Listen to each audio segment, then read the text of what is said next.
Alam mo, believe din ako dito sa ginawa. Ulit ha, hindi ko sinasabing iboto nyo si Amy. Pero, nagagamit natin si Amy, di ba?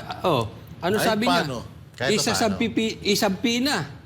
Kasi kung hindi ipapahuli ni Amy yung hindi aaten, lahat ng ginawa ni Amy, mapupunta sa basura. Correct. So, kailangan talagang ipahuli niya yung hindi mag-aaten. Ngayon, pag pinahuli niya yan, palagay ko magdidiwang ang buong mundo pagka nahuli to si Tory. Di ba, Palagay ko baka lang. magbago yung ano ng tao sa Oo, kanya. magbabago. Kaya titingnan natin kung masasayang ang efforts nitong si Amy. Lalong-lalo na kung siya ang mangunguna ng impeachment. Correct. Matindi.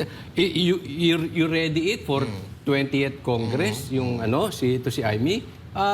Magandang ano to. Ipa-impeach mo. Pa-impeach mo si Marcos. Iboboto na natin. Ay, dito. Iboboto ko na. Pag pa-impeach Tsaka ikakampanya ko rito.